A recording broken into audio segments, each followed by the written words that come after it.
안녕하세요. 오늘 저희가 함께 파헤쳐 볼 자료는 바로 2026년 노인 일자리 사업에 대한 것입니다. 보내주신 여러 영상 클립이랑 메모들을 보니까요. 지금이 바로 신청 기간이더라고요. 네, 맞습니다. 그런데 이게 경쟁률이 폭발적이라고 해서 이거 1년 그냥 기다리지 않으려면 정보가 정말 생명이겠다 싶었습니다. 자, 그럼 이 자료들 속에 숨겨진 핵심 정보들 하나씩 제대로 한번 뜯어보겠습니다. 네, 이 사업이 단순히 어르신들께 일자리를 제공한다. 이걸 넘어서요, 소득 보전이라든지 또 사회적 관계 유지, 그리고 건강한 노년 생활이라는 더 큰 그림을 그리고 있거든요. 보내주신 자료들을 종합해 보니까 사업 종류부터 신청 방법, 또 내년에 달라지는 점까지 아주 상세하게 나와 있더라고요. 오늘은 이 정보들을 그냥 나열하는 걸 넘어서 그 변화 이면에 담긴 진짜 의미까지 함께 짚어보겠습니다. 좋습니다. 그럼 가장 먼저 이 노인 일자리 사업이라는 것의 큰 틀부터 잡고 가야 할 것 같아요. 자료를 보니까 크게 세 갈래로 나뉘던데 공익활동형, 사회서비스형, 그리고 민간형. 네, 맞습니다. 이게 언뜻 보면 비슷해 보이기도 하는데 정부가 굳이 이 셋을 구분하는 결정적인 차이점이 뭘까요? 아, 아주 좋은 질문이십니다. 뭐랄까 철학적 차이를 이해하는 게 핵심이거든요. 첫 번째 공익활동형은 말 그대로 공익에 초점이 맞춰져 있습니다. 만 65세 이상 기초연금 수급자 어르신이 주 대상이고요. 어르신이 다른 어르신을 돌보는 노노케어나 등하길 안전지킴이처럼 지역사회에 봉사하는 개념이 강한 거죠. 아, 그래서 급여가 아니라 월 29만 원의 활동비를 받으시는 거고요. 급여가 아니라 활동비라는 그 용어 자체가 이 사업의 성격을 딱 보여주는군요. 일의 대가라기보다는 사회 참여에 대한 어떤 지원금 같은 느낌이네요. 맞습니다. 그럼 사회 서비스형은 어떻게 다른 건가요? 바로 그 지점입니다. 사회 서비스형부터는 개인의 경력 그리고 전문성이 중요해져요. 아, 경력이요? 네. 교육시설 학습 보조나 시니어 컨설턴트처럼 과거의 경험을 살리는 일들이죠. 월 60시간 근무에 한 76만 원 정도의 급여를 받으니까 보수도 더 높고 일의 성격이 훨씬 강해지는 겁니다. 그렇군요. 그리고 마지막 민간형은 정부가 다리만 놔주는 형태라고 보시면 돼요. 실버 카페를 공동 운영하시거나 아니면 정부가 아파트 경비원이나 주유원이 필요한 일반 기업에 어르신을 연결해 주는 거죠. 아, 일종의 무료 직업 소개소 같은 역할이네요. 네. 그래서 급여는 전적으로 그 기업의 규정에 따르고요. 흥미롭네요. 그러니까 공익활동형은 참여와 봉사, 사회서비스형은 경력 활용, 그리고 민간형은 본격적인 취업. 이렇게 무게중심이 옮겨가는 구조군요. 정확합니다. 그런데 여기서 한 가지 의문이 생깁니다. 자료 중에 한 기사를 보니까 매년 최저임금은 오르잖아요. 네, 그렇죠. 근데 이 공익활동형 활동비 29만 원은 2026년에도 동결될 거라고 하더군요. 이건 좀 아쉬운 부분인데요. 네, 그 부분이 현재 가장 큰 이슈 중 하나입니다. 보내주신 기사에서도 물가 상승률을 반영해서 국민연금이나 기초연금은 매년 오르는데 유독 이 노인 일자리 수당만 그대로라는 비판을 제기하고 있죠. 그렇죠. 하지만 자료의 다른 부분들을 종합해보면 정부의 고민도 좀 엿보입니다. 한정된 예산 안에서 참여자 수 확대에 재정을 집중하다 보니까 개개인의 활동비 단가 인상까지는 여력이 미치지 못했다. 이런 분석이 나오거든요. 아, 더 많은 분께 기회를 주는 것과 기존 참여자의 보수를 현실화하는 것, 그 사이에 어려운 선택이었던 셈이죠. 그러니까 양이냐 질이냐 이 딜레마였군요. 참여하고 싶어도 못하는 분들이 워낙 많으니까. 맞습니다. 일단은 문턱부터 넓히자는 판단이었겠네요. 네, 그렇게 볼 수 있습니다.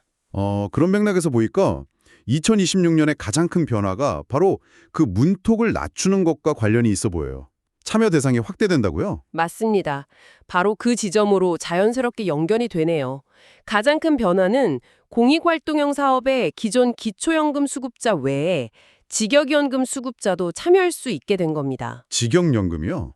그게 정확히 어떤 거죠? 직역연금이라는 게 이제 공무원, 군인, 사학연금처럼 특정 직업군이 받는 연금을 말하는데요. 그동안은 이 연금을 받으면 기초연금 대상이 아니어서 공익활동형 사업에 참여하기가 어려웠거든요. 네네.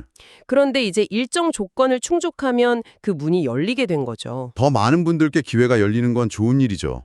근데 보내주신 메모 중 하나에 이런 우려가 적혀 있었어요. 이렇게 참여 대상을 넓히면 가뜩이나 치열한 경쟁이 더 심해져서 정작 가장 소득이 절실한 기초연금 수급자 어르신들이 오히려 밀려나는 건 아닐까 하는 걱정이요. 자료에 이 부분에 대한 언급이 있었나요? 아, 네. 아주 날카로운 지적이십니다. 자료에서도 그 부분을 잠재적인 문제로 다루고 있습니다. 그래서 정부가 선발 기준에서 소득 인정액에 가장 높은 배점을 부여하는 방식을 유지하고 있어요. 소득 인정액이요? 네. 즉, 참여 희망자의 재산과 소득을 환산한 금액이 낮을수록 높은 점수를 받아서 우선적으로 선발될 확률이 높아지는 거죠. 아, 그렇군요. 제도가 바뀌도 하도 저소득층 우선이라는 기본 원칙은 지키겠다는 의도로 보입니다. 그렇군요.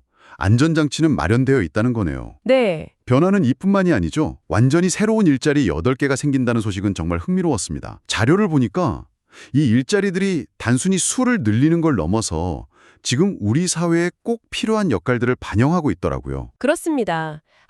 한국노인인력개발원이 선정한 이 8개의 신규 직무는 사회 변화의 흐름을 정확히 짚어내고 있습니다.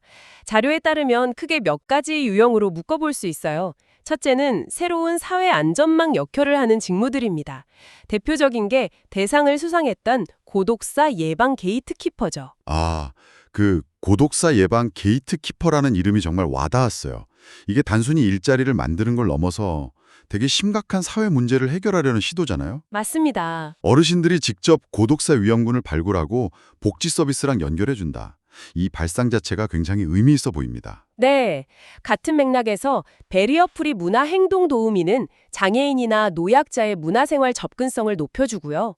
외국인 정착지원 도우미는 다문화 가정의 적응을 돕는 등 기존 복지 시스템이 미처 다 채우지 못하는 틈새를 시니어의 경험과 연륜으로 메우겠다는 전략이 보입니다. 그런가 하면 금융이나 디지털처럼 전문성을 요구하는 분야도 눈에 띄더군요.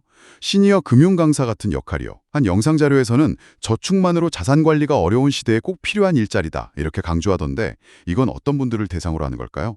주로 퇴직 후에 금융 지식이 필요한 다른 시니어들을 대상으로 합니다. 퇴직연금 관리법이나 금융사기 예방법, 은퇴 후 자산 설계 같은 실질적인 교육을 제공하는 거죠. 아, 시니어가 시니어에게 알려주는 거군요. 네. 특히 금융권 퇴직자처럼 관련 경력이 있는 분들이 자신의 전문성을 사회에 환원할 좋은 기회가 될 수 있습니다. 잠깐만요.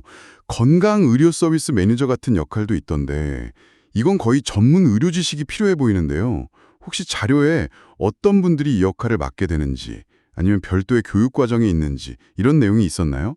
네. 좋은 질문입니다. 자료에 따르면 이 직무들은 주로 간호사, 물리치료사 같은 관련 경력을 가진 은퇴 인력을 우선적으로 선발한다고 합니다. 아, 역시 경력자를 뽑는군요. 네. 그리고 선발된 후에도 보건소 등과 연계해서 직무에 필요한 최신 정보나 상담 기법에 대한 보수 교육을 필수로 이수해야 하고요. 단순한 봉사가 아니라 전문성을 기반으로 한 준전문가를 양성하겠다. 이런 목표가 뚜렷합니다. 알겠습니다. 자, 이제 가장 중요한 실전편으로 넘어가 보죠. 이 좋은 일자리에 도대체 어떻게 신청해야 할까요? 자료를 보니 온라인, 오프라인 두 가지 방법이 있는데 각각 함정이 있는 것 같습니다. 먼저 가장 중요한 신청 기간부터 확실히 짚어주시죠. 네, 전국 동시 모집 기간은 2025년 11월 28일부터 12월 26일까지 약 한 달입니다. 한 달. 하지만 여기서 가장 큰 함정은 이걸 우리 동네의 기간이라고 생각하면 안 된다는 겁니다. 아, 그게 다를 수 있군요. 네, 한 자료에 따르면 작년 경기도 군포시는 딱 3일만 신청을 받았다고 해요. 3일이요? 와. 그만큼 지역별 편차가 크기 때문에 11월 말이 되면 내가 사는 지역의 공고를 거의 매일 확인하는 습관이 중요합니다. 정말 정신 바짝 차려야겠네요. 오프라인 신청은 비교적 간단해 보입니다. 신분증 들고 가까운 행정복지센터, 그러니까 주민센터로 가면 되는 거죠? 네, 주민센터나 지역 노인복지관, 시니어 클럽 같은 곳을 직접 방문하시면 됩니다. 자료들에서 공통적으로 조언하는 건 어디로 가야 할지 헷갈리면 일단 무조건 동네 주민센터부터 찾아가서 노인 일자리 신청하러 왔습니다. 라고 문의하는 게 가장 빠르고 정확한 길이라는 겁니다. 좋습니다. 문제는 온라인 신청인데요. 노인 일자리 여기라는 웹사이트를 이용하라고 되어 있는데 이게 생각보다 직관적이지 않다는 지적이 많더라고요. 맞아요. 저만 해도 그냥 홈페이지 들어가서 검색창에 서울시 노원구 쳤다가 아무것도 안 나오면 아직 공고가 안 떴나 보다 하고 창을 닫아버릴 것 같거든요. 바로 그 지점이 많은 분들이 포기하게 되는 데스밸리입니다. 여기서 자료에 나온 가장 확실한 온라인 신청 꿀팁을 알려드려야겠습니다.